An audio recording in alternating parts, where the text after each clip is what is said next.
As you can see, I'm still wearing a guayabera, the Spanish shirt that, thanks to the racial mix between the Spanish and the indigenous population, became mestiza or racially mixed, like Bolero. This shirt also traveled from Cuba to Mexico.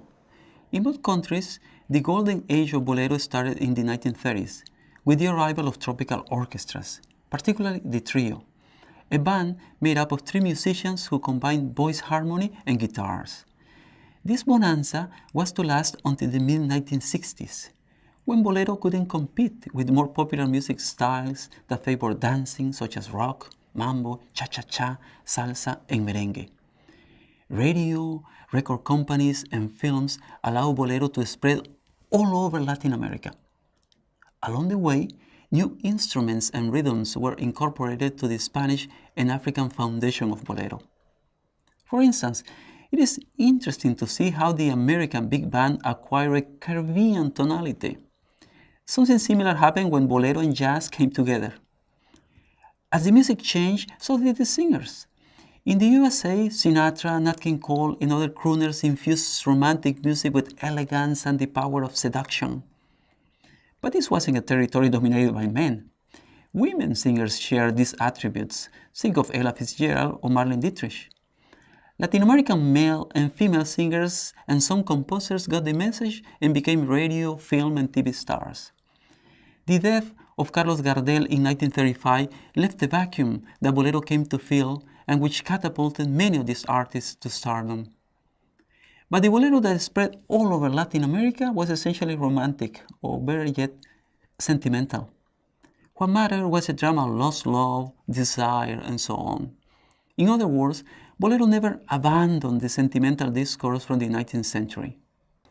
That discourse, that excessive sentimentality, became the basis for radio novelas and telenovelas, soap operas on both radio and TV. As we know, that's where romantic ballads come from, and that explains the Bee Gees, Michael Bolton, and Adele. That's the kind of music that a Mexican critic calls music of induced emotions, música de emociones inducidas. They get into our heads and we sing along because those songs are supposed to tell our stories using a shameless repertoire of clichés. This romantic, and some will say reactionary discourse has played an unbelievable role in shaping up our sentimental education in Latin America. I was talking about Santa before, the hero and namesake of the first Mexican talking movie, produced in 1931 and released in 1932. She introduces an element that became essential to understand Bolero's attitude towards society. The movie is based on the story of a prostitute in Mexico City and takes its name from a song by the great Agustin Lara. He wrote it in the 1920s, at a time when Bolero was fiercely anti-establishment. As we'll see when we discuss our songs, Bolero attacks all forms of institutional power, the state, the church, and family as a pillar of morality and social compliance. Bolero uses religious iconography to attack religion. This is Mexico, a decade before the revolution and during the Guerra Cristera, the violent war between the church and the state. Bolero goes against both and places those who live in the margins, mainly the prostitute, right in the middle. The prostitute embodies a form of carnal sanctity with more moral value than the church. Bolero goes further still. Women become divine.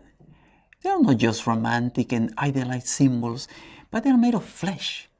They embody what is forbidden while at the same time elevating them to a status of divinity. This anti-religious attitude is not surprising, coming from a composer who grew up among prostitutes and stayed away from the church as an institution of unlimited power in Mexican society. One last thing. Santa wasn't white. She was a mestiza of Spanish and indigenous descent. And here is Bolero, once more, challenging social conventions. Let's remember that the elite wanted to be white, and the ideal of beauty was embodied by white European women. Well, Bolero said no. Here's a new beauty, a real Latin American beauty, la mujer mestiza, a mestizo woman. Agustin Lara's muse was a mestiza, actress Maria Felix. This new beauty was dark-skinned, just like the Virgin of Guadalupe, the dark Virgin of Mexico.